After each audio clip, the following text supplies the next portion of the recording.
Hey guys, so I decided to do another shape-shifting creature. So this is based off a orca, aka killer whale. I don't like calling them killer whales, but I'll call them orcas. And she's super pretty. I am calling her Fairy. You'll see why in my next video. I'll have like a drawing video up for her partner. She is actually a shape-shifting partner with another creature. So yeah.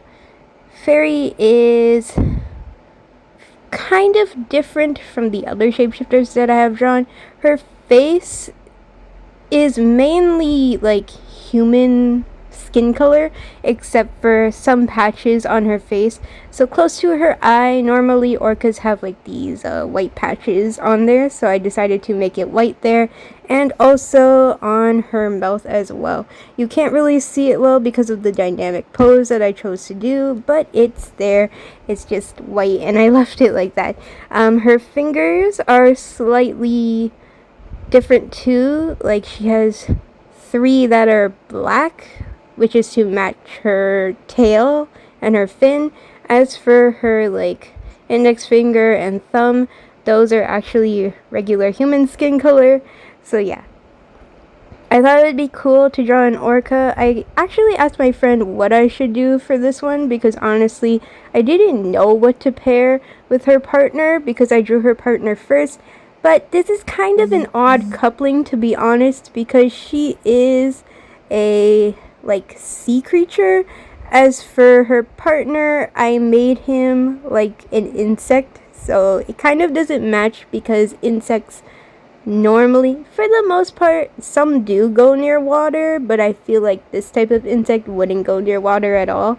So yeah, I decided to go with kind of monochromatic themes, which are just basically I wanted to do just black, gray, and white in terms of coloring. I didn't want super bright colors on her, to be honest, except for having white on her, just because overall she's an orca, so I decided why not have gray for her hair.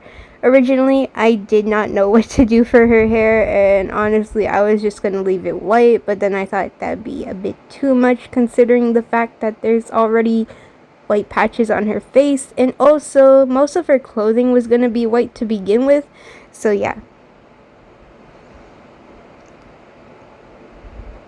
I know sometimes I use white in a way where it's you don't have to color too many things, so that way I don't overuse certain colors. But for this one, it was more so specifically with the color palette that I wanted to go with. It wasn't like a easy coloring thing either. I know white and black tend to be those types of colors where it's oh, I don't have to color any other color except for that. So yeah.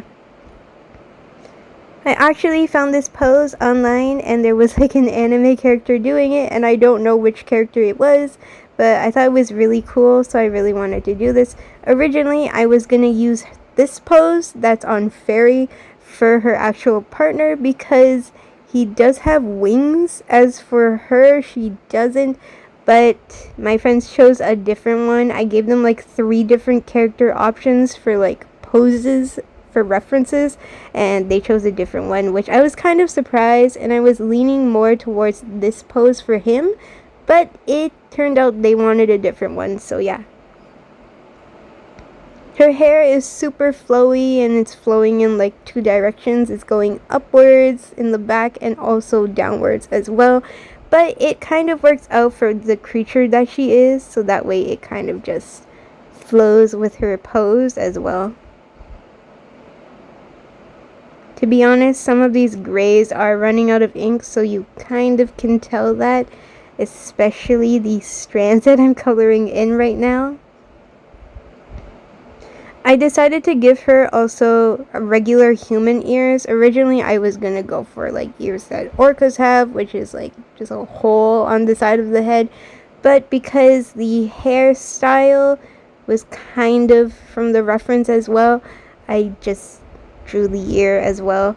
I just decided to keep her ear white though to match that patch because it's right next to the patch of white for her eye. Here I am just shading everything in. I did layer different types of gray from like the front of her head to the back of her head. So what you'll see is like a transition from gray to some black in a way. So there's like light gray on the front, and then in the back on the top it's a darker gray, and then the back on the bottom is a more blackish gray. And here I am adding water. I actually wanted to do water to match her pose, because my friend was like, why not give her a like water powers because of the creature that she is. So I was like, sure, why not. I actually had to color in the water first before I colored in her clothing, because I felt that if I colored it in afterwards, and if I put like black or gray onto the clothing, then it would be kind of hard to see the actual water waves itself because they are blue color. So yeah, it was difficult trying to do like drawing, like coloring in the gray under, like on top of the blue though, because you kind of sometimes might not get the right effect. Like I wanted to look like you could see the clothing through the water, not that the clothing color was on top of the water. Some parts I feel like kind of looked like that, which was a mistake on my part, but it's kind of hard to work with like transparent or translucent type colors, I feel like. And she's wearing kind of like a kimono. So all of my clothing design for these ones, I was gonna do Chinese based stuff, but then for some reason in my head I remembered Scaramouche from Genshin Impact, so I was like, I'm just going to look at his clothing for reference. There's a lot of things that I did change for her. Originally I was going to do shorts, but then her pose was kind of giving me a difficult time. I literally was trying to figure out how to have her tail out, and I wanted her to wear a dress, like a dress kimono, rather than those shirts, because I know Scaramouche is more of like this robe shirt type thing. As for her, I wanted to make it as a dress, so I ended up like messing with like the bottom until it looked right. Like honestly, I wanted the tail to stick out of the clothing. For most of my shapeshifters, I do give them clothing that it's like there's a hole in the clothing where their tail can fit out of, kind of like pants, where pants have the legs where you can put your legs through. This is exactly what I do for my shapeshifters. They have clothing that fits them, which isn't normally what you would have in the real world, but I want it to be real for them, like realistic and comfortable. I feel like clothing, especially like having a dress on top of a tail and then it just sticking out under the tail, might be under the dress, might be uncomfortable, especially with like such a tight fit kimono. So having a hole at the back and just having your tail in its natural place feels more right for the character.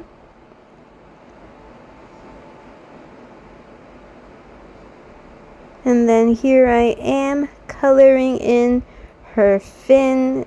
She does have a back fin, and then I gave her a long tail. I really wanted a super big tail just to match her, because I guess for the most part, like sea creatures in general, when it comes to like sea mammals, they always have like big tails, and their body is just like kind of roundish. I don't know how to explain it, but yeah, most of them, like more than half of them, looks like a tail, so that's what I wanted it to be, that she had a long tail.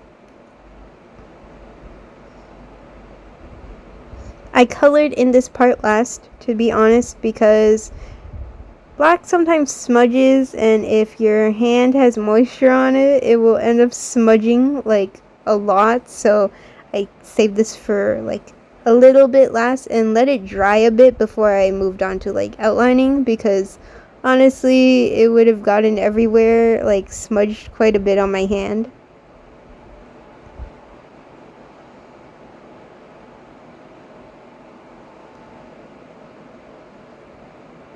I absolutely like how she turned out. I know I say that for every drawing, but I feel like I don't put high expectations on drawings just because yes, there's certain things that I want them to look like the realistic proportions and everything, but in terms of character design, I don't really put super high expectations on them because I feel like even if you make a mistake, it might lead to something else that looks nice as well. So for me, it's like be happy with your artwork and don't overly criticize yourself when you're doing pictures. That's how I stay positive about my own artwork, and I feel like everyone should feel positive.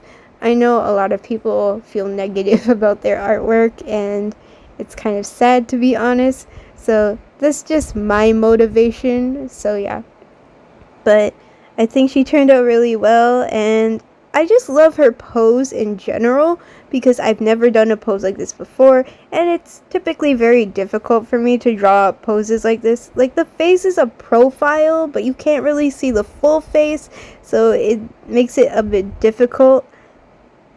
But I think the way I drew it was okay, and honestly, I like playing around with these more dynamic poses because normally a lot of my characters end up doing like only like 2 to 3 different type of poses, to be honest, and they're all like generic, like crossing their arms, putting their hands on their hips, just standing straight, that type of thing, or having like one hand up.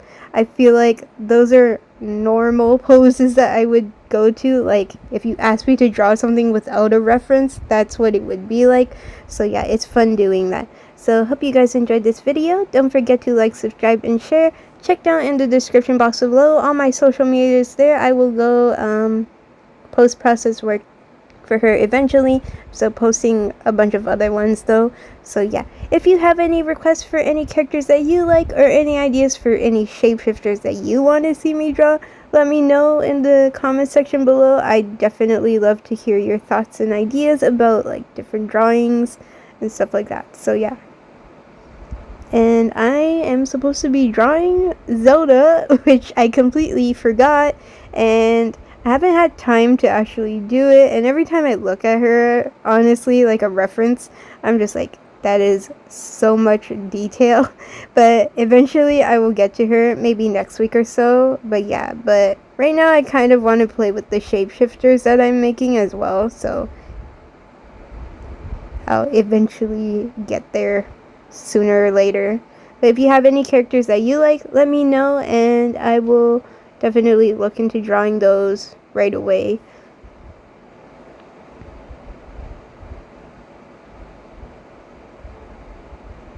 And then I'm just outlining some of her like fin, and I actually add like some white pen marks on the water so that way it looks a little bit translucent-y as well. It's hard working with like water and translucent objects, but I feel like it's really fun and it's a good challenge as well. So definitely this was something that I enjoyed doing, and it was more fun. It didn't fully turn out the way that I wanted, but it looks pretty cool still. Something I'm going to still like practice on more, definitely. Hope you guys enjoyed this video. Bye!